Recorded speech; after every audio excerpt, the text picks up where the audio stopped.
Selamat siang, Bapak Ibu Saudara yang kekasih. Kita akan belajar kembali firman Tuhan. Kita akan membahas di dalam Kidung Agung pasal yang kedua. Namun sebelumnya kita akan berdoa terlebih dahulu. Kami bersyukur pada siang hari ini Tuhan, kalau kami boleh kembali belajar firman Tuhan. Kami boleh belajar daripada kitab Kidung Agung pasal yang kedua. Kiranya Tuhan memberkati, memberikan hikmat dan pertolongan pada hamba-Mu, sehingga hamba-Mu dapat menyampaikan firman-Mu dengan baik ya Tuhan. Kami percaya Engkau yang akan memberikan pimpinan-Mu dalam penyampaian pendalaman Alkitab dari awal hingga akhir, sehingga apa yang disampaikan boleh dapat dimengerti dan kami juga boleh melakukannya dalam kehidupan kami hari lepas hari. Dan kami bersyukur kepada Tuhan untuk kesempatan di mana kami boleh belajar bersama-sama. Roh Kudus yang akan menyempurnakan di dalam segala persiapan hamba-Mu, dan Tuhan yang akan juga memimpin kami semua, sehingga pembelajaran firman Tuhan ini kami percaya semua atas tuntunan daripada Tuhan yang memberkati kami semua. Di dalam nama Tuhan Yesus kami bersyukur kepada-Mu dan berdoa. Amin. Ya Bapak Ibu, terlebih dahulu kita akan membaca bersama-sama di dalam Kidung Agung pasal yang kedua. Kita akan membacanya bersama-sama. Kidung Agung pasal yang kedua, demikian bunyi firman Tuhan. Bunga mawar dari Syaron aku, bunga bakung di lembah-lembah. Seperti bunga bakung di antara duri-duri, demikianlah manisku di antara gadis-gadis. Seperti pohon apel di antara pohon-pohon di hutan, demikianlah kekasihku di antara teruna-teruna. Di bawah naungannya aku ingin duduk, buahnya manis bagi langit-langitku.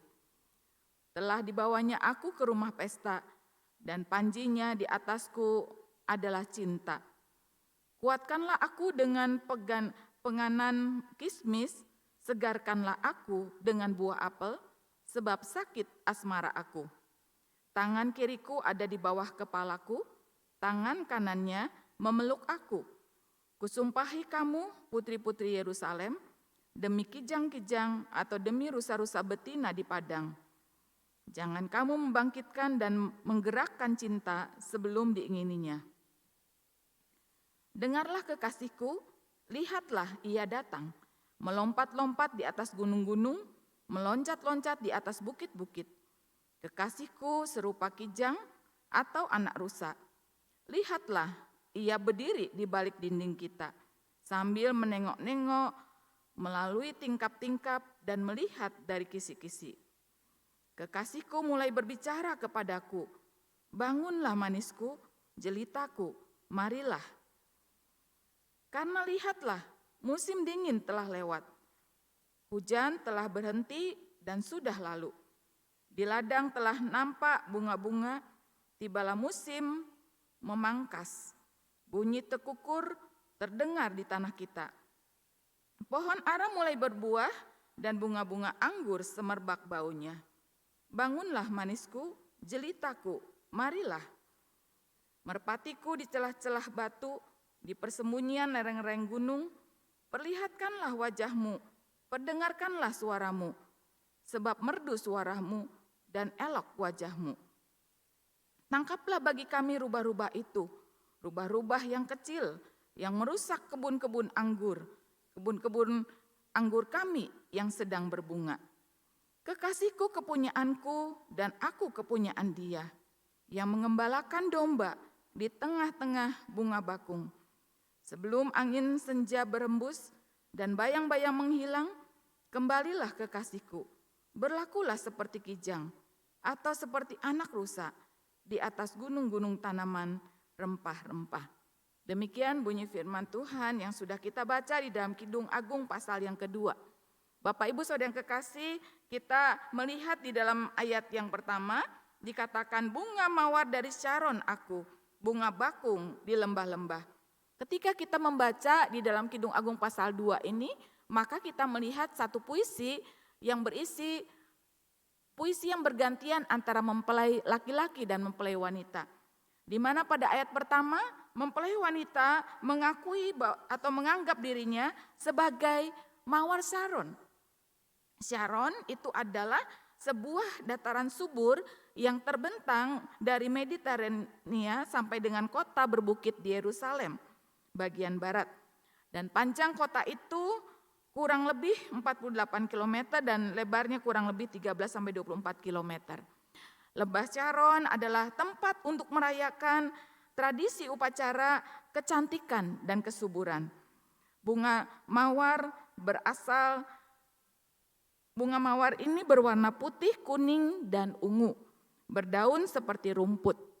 Bunga mawar yang dimaksud di dalam ayat ini dapat dipastikan seperti bunga padang rumput.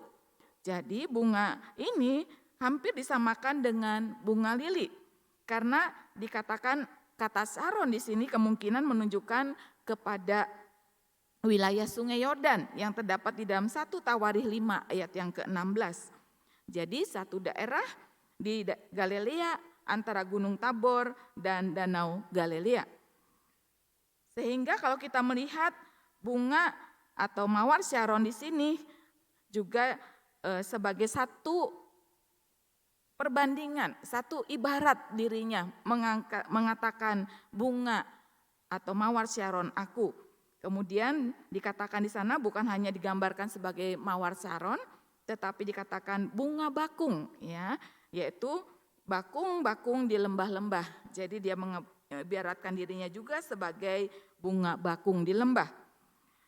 Hal ini satu perbandingan yang ketika kita baca di dalam pasal yang pertama ayat yang kelima, dikatakan memang aku hitam. Tetapi kemudian sang mempelai menjadi sadar bahwa dia menyadari dirinya adalah seorang pribadi yang cantik dan produktif di antara wanita-wanita yang lain. Dan kesadaran inilah karena dimulai oleh sanjungan dari Salomo yang mengalir dari bibirnya, yang mengatakan di dalam ayat 9-10 pasal yang pertama, yang mengatakan, dengan kuda betina daripada kereta-kereta Firaun, kuumpamakan engkau manisku, moleknya pipimu di tengah-tengah perhiasan-perhiasan, dan lehermu di tengah kalung-kalung. Jadi walaupun dikatakan dirinya merasa diri hitam, tetapi Salomo mengatakan bahwa engkau manisku. Jadi sesuatu hal yang mengubah dirinya bahwa dia adalah wanita yang memang memiliki adanya kelebihan-kelebihan dibandingkan dengan wanita-wanita Yerusalem yang lain. Sehingga dia mengatakan bunga bakung aku di lembah-lembah. Nah, ketika kita melihat bahwa di sana ketika kesadaran mempelai wanita ini bermulai dari sanjungan Salomo kepada dirinya, maka kita bisa melihat ketika dirinya menganggap bahwa dia adalah bunga bakung adalah bunga seperti teratai, ya, yang terdiri dari 6 helai daun bunga. Jadi itulah bunga bakung. Sedangkan bunga mawar dikatakan di sana hampir sama dengan bunga lili, ya. Jadi itu yang dikatakan di dalam Kidung Agung 2 ayat pertama. Sedangkan bunga bakung di sini adalah seperti bunga teratai yang terdiri dari 6 helai daun bunga. Sama seperti ketika kita membaca bunga bakung di antara rimbunan bunga bakung yang lain, maka dikatakan di sini bahwa itulah sebabnya mempelai wanita membalas apa yang dikatakan oleh mempelai pria, sehingga Salomo juga diibaratkan di sana digambarkan seperti pohon apel di antara pohon-pohon di hutan. Jadi kalau mempelai wanita menganggap dirinya sebagai bunga mawar Sharon atau bunga bakung di lembah, tetapi mempelai pria itu diibaratkan sebagai pohon apel di antara pohon-pohon di hutan. Ayat 3-6 di sini maka kita melihat bagaimana mempelai pria membalas, ya, pujian daripada mempelai wanita, ya. Jadi kalau kita melihat di dalam ayat yang ketiga, di sana dikatakan seperti pohon apel di antara pohon-pohon di hutan, demikianlah kekasihku di antara teruna-teruna. Di bawah naungannya aku ingin duduk, buahnya manis bagi langit-langit. Jadi ketika kita melihat di dalam ayat yang ketiga ini, Pohon apel itu adalah melambangkan kegagahan dan kenikmatan, kemuliaan. Jadi diibaratkan mempelai pria ini di antara teruna-teruna dia yang gagah, dia yang memberi ada kenikmatan dan kemuliaan di sana. Bagaimana pohon apel di sini memberikan juga keharuman, ya. Jadi kalau kita melihat bagaimana pohon apel ini bisa tumbuh sampai tinggi 9 meter, memiliki daun yang mengkilap dan menghasilkan buah yang nikmat rasanya. Jadi sebenarnya mempelai wanita ingin menceritakan kepada Salomo atau mempelai pria bagaimana dirinya memberikan rasa nyaman dan keteduhan di dalam hidupnya. Bukan hanya itu saja, mempelai pria itu memiliki satu kepribadian yang sangat menggembirakan dan jarang dijumpai di dalam laki-laki muda yang ada pada waktu itu. Bagaimana mempelai pria memiliki banyak karakter yang unik dan manis, sehingga reputasinya tidak mungkin diragukan lagi.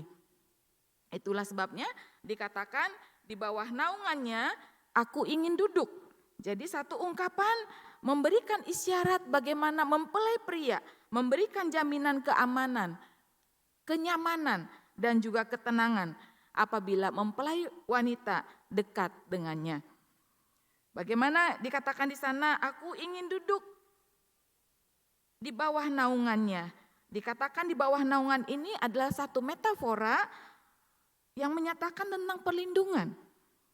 Bagaimana rasa nyaman, aman ketika dinaungi, ada rasa teduh di sana. Bagaimana mempelai wanita mendapatkan perlindungan, keteduhan melalui mempelai pria itu.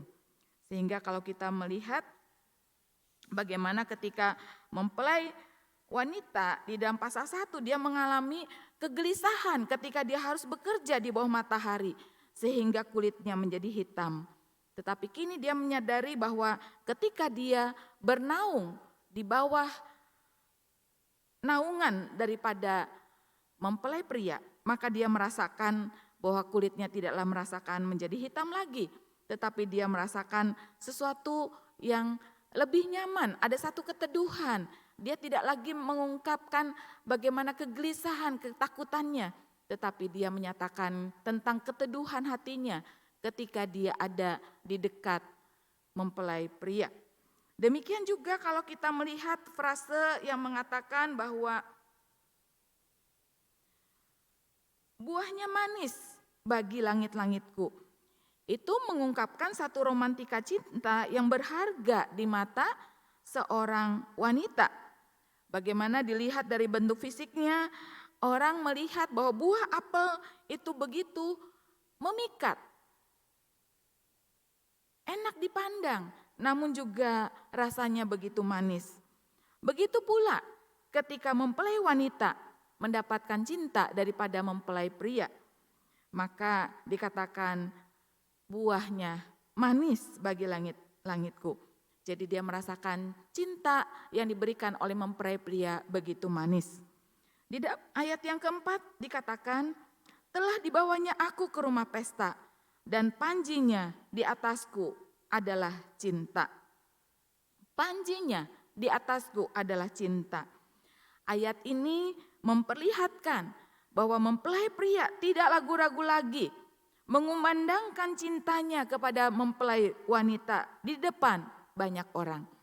Jadi ketika minggu lalu bagaimana Bapak Lindra mengungkapkan ketika Ibu Lindra lebih suka mendapat pujian di depan banyak orang daripada ketika hanya berdua. Demikian kebiasaan daripada setiap kita para wanita. Kita lebih suka mendapatkan satu puji-pujian yang dikumandangkan di depan banyak orang. Seperti yang dinamakan oleh Salomo di dalam ayat yang keempat. Dikatakan bahwa panji di atasnya adalah cinta. Jadi tidak ragu-ragu bagaimana mempelai pria mengumandangkan cintanya kepada mempelai wanita. Dikatakan kata panji. Panji ini satu bentuk seperti bendera begitu ya. Jadi kalau di padang gurun setiap suku bangsa Israel itu memiliki tanda ada panji-panji di depan mereka masing-masing. Sehingga kalau kita lihat di dalam ayat yang keempat ini dimaksudkan untuk menggambarkan mempelai perempuan atau wanita sebagai seorang yang terhormat dan menjelaskan kecantikannya yang melebihi kekuatan perang.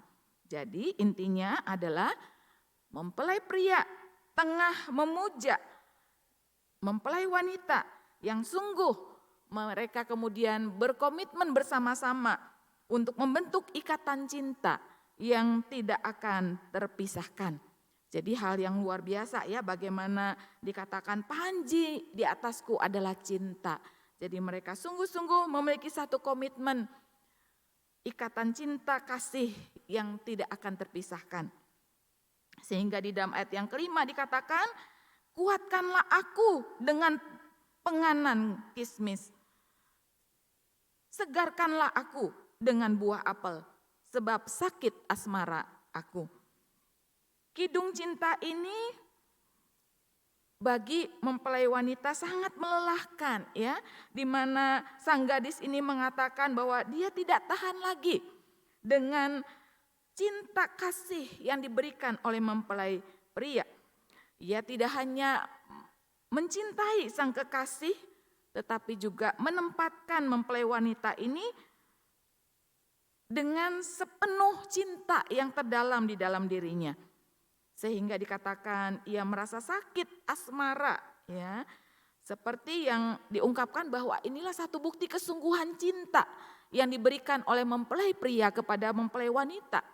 Dan ini sangat berbeda dengan cinta yang pura-pura yang diberikan oleh seorang bernama Amnon ya. Kalau kita bisa baca dalam 2 Samuel pasal 13. Kisah cinta Amnon ya kepada adiknya sendiri. Namun kita bisa melihat itu satu perbandingan yang berbeda jauh. Sedangkan mempelai pria yang di dalam Kidung Agung ini menggambarkan kisah cinta yang sepenuh hati. Sehingga sang mempelai wanita berkata bahwa aku sudah tidak tahan ya. Aku sangat merasakan sakit karena kesungguhan cintamu begitu ya. Jadi karena ini menggambarkan bahwa kesadaran mempelai wanita ini juga merasakan bahwa fisiknya melemah dan memerlukan tambahan tenaga ya. Sehingga dikatakan di sana, kuatkanlah aku dengan penganan kismis ya. Jadi maksudnya di sana adalah bahwa dia memerlukan sesuatu hal yang menyegarkan ya, karena seringkali ketika kedua belah mempelai begitu ya, tengah jatuh cinta, tengah menjalin kasih, mereka memiliki sesuatu hal yang perlu untuk menyegarkan begitu, sehingga cinta mereka berdua tidak pernah akan layu ya. Jadi kalau kita bisa melihat bagaimana kehadiran sang kekasih itu dikatakan memberikan kesegaran dan akan membangun masa depan yang indah bersama-sama. Jadi justru mereka memiliki satu kerinduan supaya cinta mereka berdua tidak pernah layu. Sehingga mereka minta diberikan satu kekuatan, yaitu kuatkan aku dengan penganan kismis. Jadi kismis di sini adalah satu roti kismis ya, makanan khas masyarakat di timur kuno. Nah, jadi kalau kita memperhatikan di sana bagaimana cinta daripada sang mempelai pria begitu luar biasa, sehingga sang mempelai wanita memerlukan tambahan tenaga ya untuk memberikan kesegaran dan membangun cinta mereka kembali, supaya kekuatan cinta itulah yang akan menopang terus-menerus di dalam kehidupan mereka. Di dalam ayat yang ke-6 dikatakan di sana, tangan kirinya ada di bawah kepalaku, tangan kanannya memeluk aku.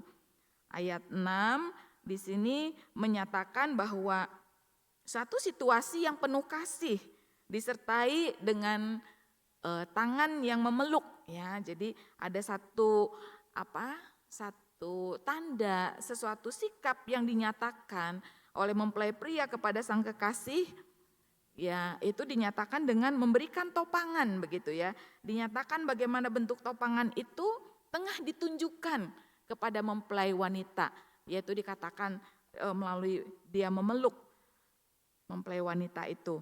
Jadi kita bisa melihat bahwa memang setiap kita tentunya juga berusaha mencari pribadi yang dianggap berharga di dalam kehidupan kita. Bagaimana kehadirannya kita rasakan bisa menambah keindahan dalam hidup ini. Bagaimana pribadi yang berharga, yang bisa dikenang, yang kemudian memberikan satu kekuatan, sesuatu gairah, semangat hidup. Bagaimana karakter itu dimiliki oleh sang kekasih. Sehingga itulah yang membuat sesuatu yang berharga di dalam dirinya. Dengan demikian orang yang memiliki seorang yang begitu berharga di dalam hidupnya, dia akan mendapatkan kesegaran. Sama seperti Salomo, dia memberikan kesegaran kepada mempelai wanita. Bagaimana cinta kasihnya mendorong untuk tidak berdiam diri, tetapi kemudian terus akan mengumandangkan kasih mereka kepada yang lain. Jadi kalau kita melihat bagaimana sang mempelai wanita itu haruslah seorang gadis yang memiliki kecantikan yang luar biasa. Kecantikan bukan secara lahiriah, tetapi satu kecantikan dari dalam, yaitu yang memiliki kepribadian yang tenang, lembut dan sabar, sehingga memberikan keteduhan dan kedamaian kepada laki-laki yang ada di dekatnya. Apabila kita juga melihat kedua belah pihak, baik laki-laki maupun wanita, itu memiliki satu karakter yang menyenangkan satu sama lain, maka kita akan melihat kedua hal itu akan menumbuhkan cinta di sepanjang hidup mereka. Cinta mereka akan terus bertumbuh dan berkembang di dalam kehidupan kedua pasangan, dan mereka akan terus mengenang kasih mereka yang mula-mula. Bagaimana ketika pertama kali kasih itu menyapa setiap insan yang sedang bercinta, bahwa saat yang terindah adalah saat di mana mereka mengenang cinta kasih mereka satu dengan yang lain. Kesediaan untuk saling mengasuh, saling melayani, saling mengasihi, itu adalah satu modal menjamin cinta yang tidak akan terpadamkan. Jadi kita bisa melihat bagaimana ketika kasih mempelai pria dan wanita menunjukkan kasih mereka satu dengan yang lain, dengan saling memuja, memberikan pujian, memberikan sanjungan. Silih berganti puisi ini mengungkapkan satu kecintaan antara mempelai pria dengan wanita, itu begitu indah. Dan kemudian di dalam ayat yang ke-7 mengatakan, kusumpahi kamu putri-putri Yerusalem, demi kijang-kijang atau demi rusa-rusa betina di padang, jangan kamu membangkitkan dan menggerakkan cinta sebelum diingininya. Ayat 7 ini memperlihatkan sikap dan perbuatan di dalam mengendalikan gairah cinta. Bagaimana mempelai wanita mengungkapkan hal itu kepada putri-putri Yerusalem yang ada, yaitu sebagai komunitas mereka pada waktu itu, sehingga menunjukkan bagaimana seorang wanita harus menunjukkan pengendalian diri, ya. Jadi dikatakan kusumpahi kamu putri-putri Yerusalem. Dia sedang menceritakan satu pengalamannya, dia mau membagikan apa yang dialaminya saat itu supaya ada pengendalian gairah cinta. Jadi kalau kita lihat ciri khas daripada penulisan kitab Kidung Agung di sini adalah pengendalian gairah cinta yang merupakan sesuatu gambar yang memberikan satu babak yang baru, yang menceritakan bagaimana itu yang seharusnya ada dimiliki di dalam satu percintaan antara wanita dan laki-laki. Nah, pengertian inilah sesuatu bentuk sikap sabar di dalam menantikan ekspresi fisik pada saat yang tepat di dalam pernikahan. Segala nafsu dan keinginan untuk berhubungan intim dikekang melalui pengendalian gairah. Kusumpahi di sini adalah satu permintaan yang sangat mendesak, satu permohonan yang sangat penting, sehingga mempelai perempuan menyatakan dengan satu ungkapan yang kedengarannya kasar ya. Kusumpahi engkau putri-putri Yerusalem. Jadi kata kusumpahi di sini adalah untuk menjelaskan kata supaya membangkitkan. Jadi jangan membangkitkan atau menggerakkan cinta sebelum waktunya. Jadi jangan sekali-kali membuka atau melampiaskan cinta dengan sembarangan ya. Karena membangkitkan dan menggerakkan di sini berasal dari kata yang sama, namun kemudian itu menunjukkan sesuatu hal yang penting dan memiliki pengertian yang berbeda ya. Jadi artinya adalah satu penegasan bagaimana cinta itu harus dikendalikan ya. Jadi gairah cinta harus dikendalikan dengan sikap hidup bagaimana sebelum memasuki satu pernikahan tentunya itu harus dikendalikan supaya tidak sampai itu dilakukan ya. Jadi kalau kita melihat mempelai wanita di sini tidak ingin keintiman itu terjadi ya. Jadi ada satu situasi yang tepat yaitu ketika saatnya mereka menikah. Mereka akan melihat bagaimana keindahan daripada cinta yang diekspresikan di dalam fisik mereka pada saat mereka menjadi suami istri. Itulah sebabnya dikatakan di sana ada kata-kata demi kijang-kijang dan demi rusa-rusa betina di padang. Kijang dan rusa ini adalah binatang yang cerdik dan lincah bergerak. Dan biasanya kijang dan rusa ini dipakai untuk menjelaskan keadaan orang yang mudah jatuh cinta. Kelincahan kedua binatang ini sungguh sangat mempesona setiap orang, sehingga orang yang melihatnya akan tertarik dan ingin memilikinya. Sehingga dikatakan demi kijang-kijang atau demi rusa-rusa betina di padang.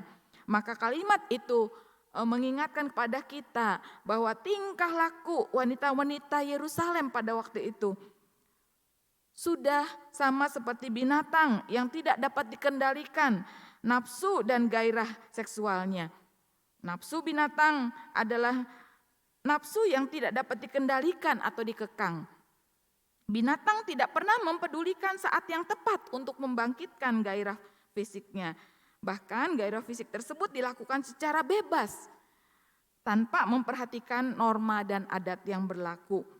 Inilah sebabnya dikatakan kusumpahi engkau. Jadi ini ada satu ungkapan bagaimana benar-benar mempelai wanita menginginkan adanya pengendalian gairah cinta di dalam cinta mereka pada waktu itu. Bapak Ibu Saudara yang kekasih, di dalam hubungan percintaan, keinginan untuk berhubungan intim itu sebenarnya adalah satu hal yang wajar. Tetapi menjadi satu hal yang tidak wajar adalah ketika itu belum di dalam satu lembaga pernikahan. Jadi keinginan untuk melakukan satu hubungan intim terjadi di luar pernikahan itu disamakan dengan bentuk percabulan. Allah sendiri menciptakan seks bagi umatnya dan itu adalah sesuatu hal yang mulia. Tetapi kemudian Kidung Agung di sini mengingatkan kepada kita bahwa gairah cinta harus dikendalikan karena Allah menciptakan agar manusia merasakan keindahan dan keagungan cinta pada saat yang tepat, yaitu pada saat sudah memasuki satu pernikahan. Kita masuki perikop yang baru, yaitu dikatakan mulai di dalam ayat yang ke-8 hingga yang ke-17. Dengarlah kekasihku, lihatlah ia datang, melompat-lompat di atas gunung-gunung, meloncat-loncat di atas bukit-bukit. Bagian ini menceritakan kunjungan mempelai pria kepada mempelai wanita. Tempat yang dipakai seperti kelihatannya di dekat rumah kekasihnya. Jadi kemungkinan besar mempelai wanita ini tinggal atau hidup di Libanon ya. Dan saat itu mempelai pria berkunjung ya ke mempelai wanita. Kalau kita melihat kata dengarkanlah begitu ya, dengarkanlah. Jadi itu merupakan satu ekspresi bagaimana menjelaskan kekasihnya tengah datang ya dari kejauhan sudah terdengar begitu ya langkah daripada sang kekasihnya yang muncul daripada perbukitan. Jadi kekasihnya ini ibarat kijang atau anak rusa ya. Jadi mereka meloncat-loncat dikatakannya di gunung, melompat-lompat di bukit-bukit begitu ya. Jadi digambarkan seperti rusa atau kijang. Nah, ketika kita melihat dalam ayat yang ke-9, kekasihku serupa kijang atau anak rusa. Lihatlah ia berdiri di balik dinding kita sambil menengok-nengok melalui tingkap-tingkap dan melihat dari kisi-kisi. Kedatangan Salomo atau mempelai pria digambarkan seperti anak rusa. Ya, rusa digunakan untuk menggambarkan pribadi yang kuat dan tangkas. Mempelai wanita dikatakan tengah mendekati dinding, berkeliling di dalam rumah orang tuanya untuk menemukan ada sebuah celah untuk melihat kekasihnya. Betapa terkejutnya sang mempelai wanita melihat kekasihnya datang. Dengan cepat dia ingin menemui kekasihnya.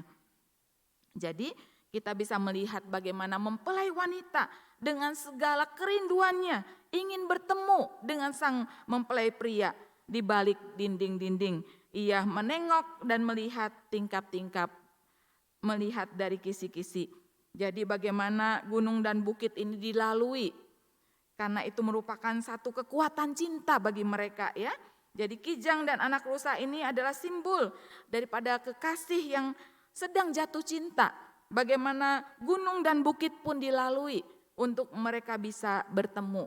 Itulah satu gambaran kekuatan cinta yang mereka miliki.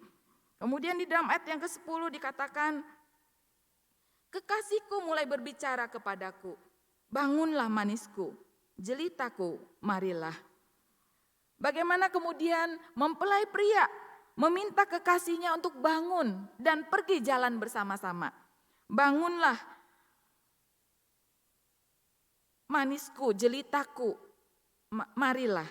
Jadi satu ungkapan bagaimana kemudian hal itu menggambarkan ada kata bangunlah di sini adalah bagaimana mempelai pria menyadarkan, ayo kita sama-sama akan menikmati keindahan musim semi ya. Bagaimana kata bangunlah di sini supaya sadar di dalam keadaan yang semula ya. Karena pada waktu itu mereka tengah memasuki masa musim semi ya.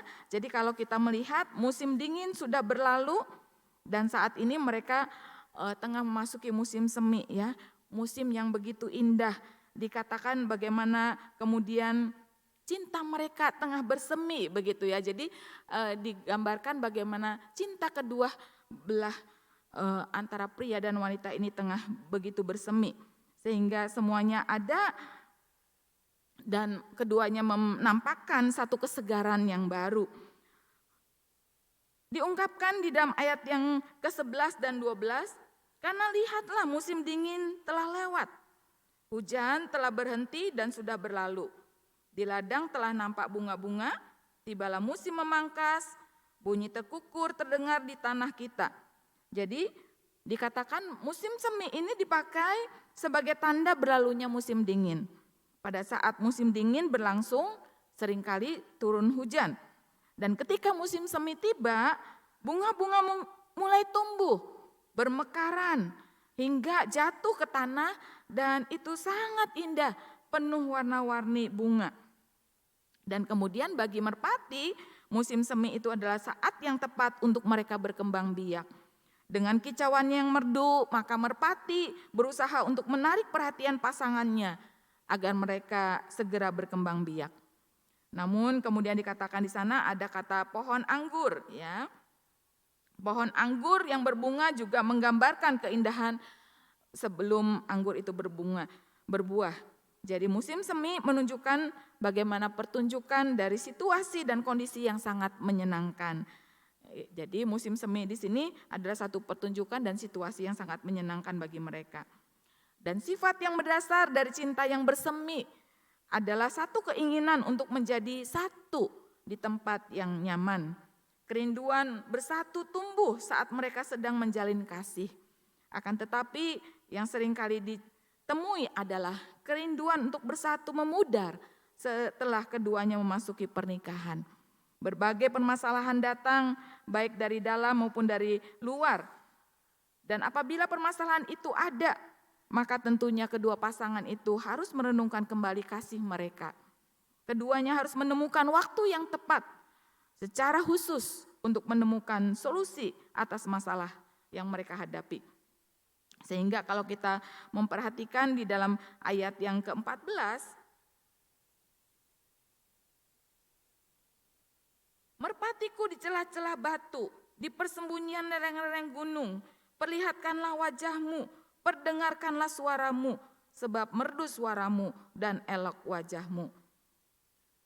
Sarang yang nyaman dan tersembunyi di celah-celah batu, itu membuat merpati betah tinggal di sana.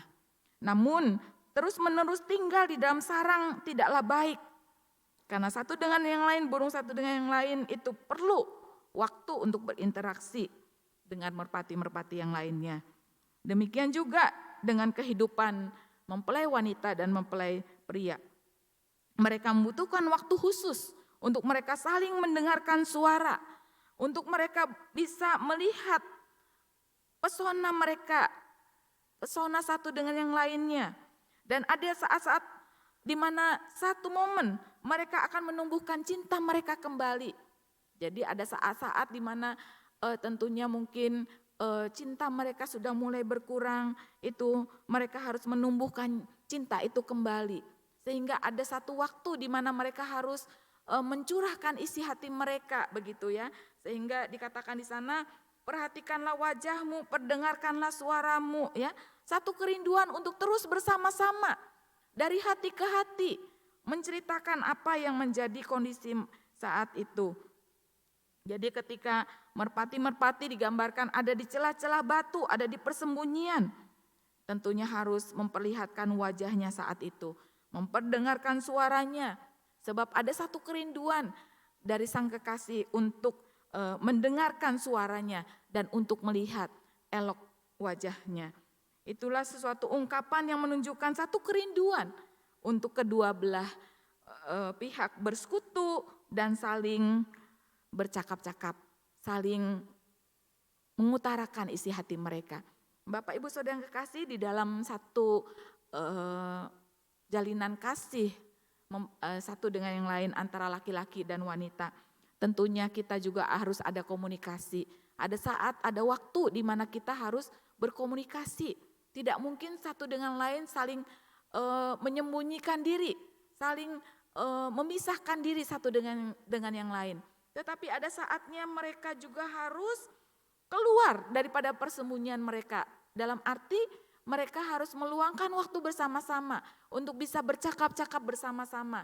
Di mana pada kesempatan itu menumbuhkan cinta mereka kembali. Satu hubungan komunikasi yang indah, yang keluar dari hati yang terdalam di antara keduanya. Nah, sehingga kalau kita melihat juga di dalam ayat yang ke-15, tangkaplah bagi kami rubah-rubah itu, rubah-rubah yang kecil, yang merusak kebun-kebun anggur kami yang sedang berbunga. Jadi di sini ayat 15 tengah memperlihatkan kondisi yang kurang bersahabat di antara keduanya, ya. Ungkapan puisi yang begitu romantis, bagaimana kekasihnya minta supaya rubah-rubah yang sedang merusak kebun anggur mereka ditangkap, ya. Jadi kalau di sini kita bisa melihat rubah itu kan mempunyai sifat merusak, ya. Jadi binatang yang suka merusak, menggali, ya, sampai kedalaman tanah, melubangi tembok bahkan, begitu ya. Jadi rubah ini memiliki sifat yang merusak, begitu. Sehingga kalau kita melihat rubah yang digunakan sebagai lambang binatang perusak ini, itu menggambarkan atau satu metafora tentang permasalahan di dalam hubungan mereka saat itu. Bagaimana mempelai wanita meminta kepada mempelai pria untuk berinisiatif mengatasi permasalahan yang dapat merusak hubungan mereka. Bagaimana permasalahan itu bisa merusak hubungan mereka berdua, ya. Sehingga bagaimana mempelai pria itu diminta untuk berusaha berjumpa dengan mempelai wanita. Jadi bisa saja permasalahan itu karena sudah saling tidak percaya. Adanya satu kecemburuan mungkin di dalam hubungan mereka. Sehingga dikatakan mereka harus kembali melihat apa yang menjadi permasalahannya. Ya, jadi sesuatu keadaan yang tengah merusak hubungan mereka. Apa yang menyebabkan itu? Apakah ego? Apakah mungkin ada satu kecemburuan? Apakah ada sesuatu hal yang menimbulkan kesalahpahaman di antara mereka? Karena rubah-rubah inilah yang seringkali merusak kebun anggur, menghancurkan sukacita, cinta kasih mereka. Sehingga ayat ini menggambarkan tentang komitmen keduanya untuk saling tetap memiliki. Kelemahan masing-masing bukanlah menjadi penghalang bagi mereka untuk saling mencintai dan tetap bersatu. Jadi Bapak Ibu Saudara yang kekasih, hal ini juga mengingatkan setiap kita bahwa di tengah-tengah kehidupan rumah tangga mungkin, di dalam kehidupan pernikahan kita, mungkin ada kala, ada rubah-rubah yang merusak satu kebahagiaan di dalam pernikahan. Tentunya dikatakan rubah-rubah itu harus ditangkap. Jangan dibiarkan terus ada di dalam satu kehidupan kita. Tentunya harus ditangkap. Jangan dibiarkan ada bersama-sama kita karena itu akan merusak hubungan kita. Sehingga dengan merusaknya atau menghancurkan sukacita di dalam pernikahan, itu tentunya tidaklah baik ya. Masing-masing kita harus mengintrospeksi apa yang menjadi penghalang di dalam kebahagiaan pernikahan itu. Itu adalah satu hal yang sangat penting, di mana penghalang-penghalang tentang kebahagiaan satu pernikahan tentunya haruslah kita introspeksi di mana letaknya. Dan kemudian haruslah kita mulai perbaiki hubungan itu. Di dalam ayat yang ke-16 berkata, kekasihku kepunyaanku dan aku kepunyaan dia. Yang mengembalakan domba di tengah-tengah bunga bakung. Kekasihku kepunyaanku, aku kepunyaan dia. Itu menunjukkan sesuatu hal yang luar biasa. Bagaimana keduanya menyatakan segala sesuatu hal yang begitu menyatakan satu kepemilikan. Dia milikku dan aku miliknya begitu ya. Jadi keduanya harus saling menyadari bagaimana mereka memiliki keterkaitan satu dengan yang lain. Seolah-olah mereka tidak bisa dipisahkan. Mereka memiliki keterkaitan yang luar biasa. Memiliki satu kepemilikan yang dalam ya. Kekasihku kepunyaanku, aku kepunyaan dia. Jadi tidak ada yang merasa dia lebih di atas ataupun di bawah. Mereka menyatakan satu kesatuan ya. Jadi tidak ada yang bisa merusakkan mereka. Bahkan dikatakan rubah-rubah sekalipun yang merusak kebun anggur itu harus dilenyapkan. Demikian juga segala penghalang yang membuat mereka sudah tidak lagi saling merasa memiliki satu dengan yang lain. Itulah yang harus, penghalang itu yang harus dikikis. Penghalang itu harus dilenyapkan di dalam kehidupan pernikahan kita. Jadi yang ada adalah kita harus saling melengkapi. Kita harus membuat pernikahan itu menjadi sesuatu hal yang bernilai penuh. Bagaimana menggambarkan sesuatu hal yang begitu dalam.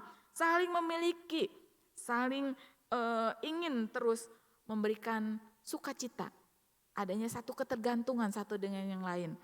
Dan kita bisa melihat bagaimana ayat ini juga mengingatkan kepada kita bahwa ketika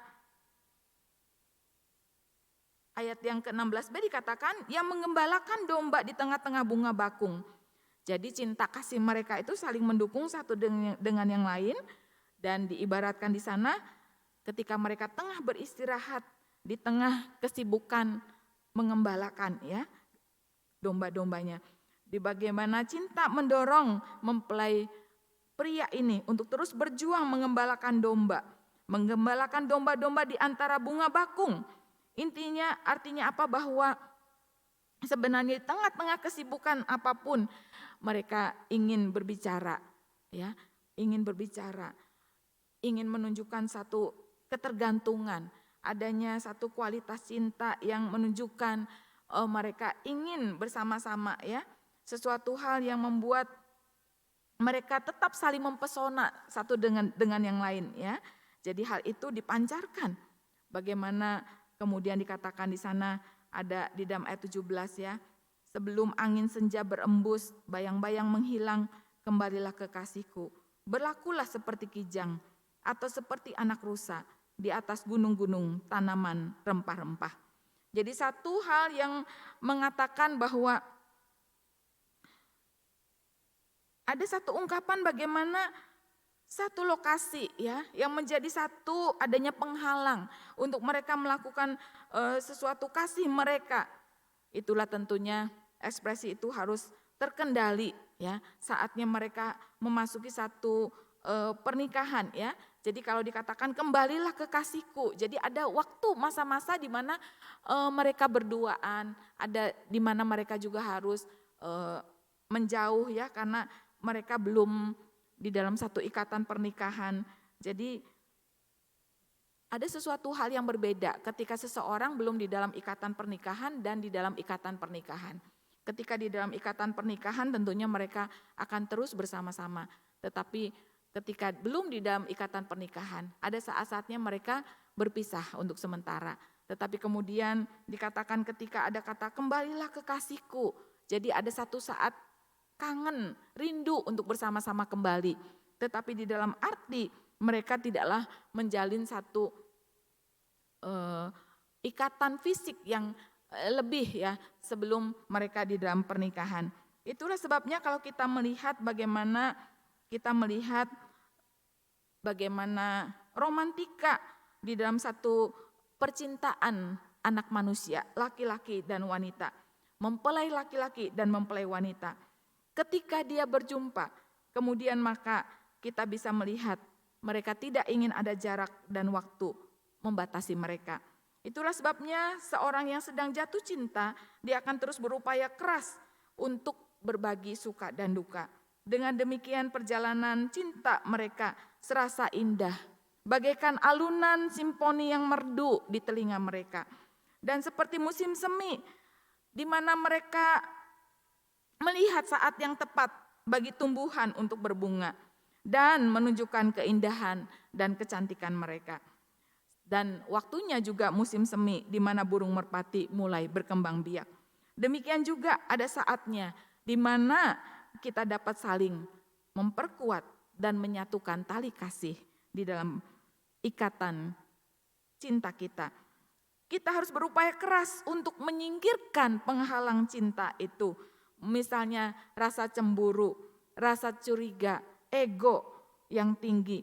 Itu membuat kita mungkin tidak lagi peduli dengan kekasih kita. Namun ketika kita mengerti penghalang itu, penghalang yang merintangi itu haruslah dilenyapkan, haruslah disingkirkan dengan kekuatan cinta yang mula-mula. Penghalang apapun yang ada tidak akan hilang begitu saja. Itulah sebabnya satu dengan yang lain harus memiliki saling pengertian. Segala bentuk penghalang harus dihilangkan dan dengan mengingatnya kembali komitmen di antara mereka satu dengan yang lain. Cinta mereka harus tetap bertumbuh dan bersemi senantiasa. Itulah sebabnya penghalang yang datang dari kelemahan, kelebihan dan latar belakang yang berbeda. Namun setiap pasangan harus menyadari bahwa ketika mereka tengah menjalin cinta kasih, haruslah bersedia saling menerima, baik kelemahan maupun kelebihan masing-masing. Jika seorang mengatakan kami disatukan, memiliki persamaan, itu adalah sesuatu hal yang salah. Tentunya kita semua disatukan di dalam segala perbedaan. Dan di dalam segala perbedaan itulah yang akhirnya menunjukkan kepada setiap kita adanya kita saling mau melengkapi satu dengan yang lain. Sehingga kita akan menyadari bahwa semakin cinta itu bersemi di dalam kasih satu dengan yang lain antara wanita dan pria, maka segala penghalang cinta dapat disingkirkan. Biarlah firman Tuhan pada siang hari ini boleh meneguhkan setiap kita, di mana mungkin banyak kekasih-kekasih yang tengah menjalin satu percintaan, di mana banyak rumah tangga, suami istri yang mungkin sedang mengalami satu pergumulan, ada permasalahan, ada penghalang untuk mereka saling mengasihi. Mari segala rubah-rubah penghalang itu harus ditangkap. Segala rubah-rubah atau segala penghancur di dalam jalinan cinta kasih kita satu dengan yang lain tentunya haruslah diatasi, haruslah disingkirkan, sehingga itu terus akan membuat satu cinta kasih, baik kekasih yang setengah menjalin satu percintaan, jalinan satu asmara yang akhirnya akan memasuki satu pernikahan, ataupun suami istri yang tengah memasuki terus pernikahan yang terus akan diberkati, bagaimana mereka tetap ingin mereka mengalami satu kebahagiaan bersama-sama. Sehingga segala penghalang, segala pengrusak di dalam kehidupan pernikahan tentunya haruslah diatasi, haruslah disingkirkan. Dan kita percaya bahwa kita menyadari musim semi akan segera datang. Di mana musim cinta akan terus bersemi kembali di antara kekasih mempelai pria dan wanita di dalam satu pernikahan akan bersemi dan semuanya itu boleh dijalin sampai mautlah yang memisahkan.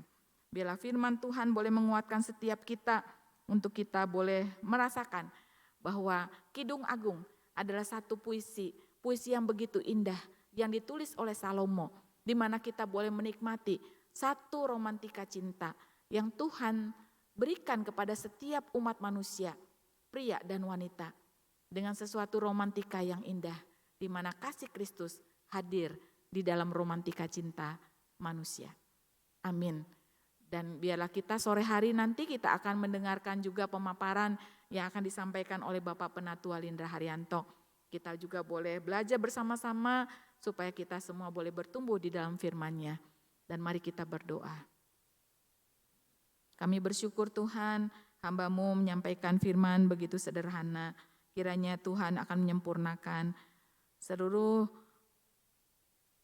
kami yang mendengarkannya boleh mengerti dan boleh menerimanya dengan sukacita.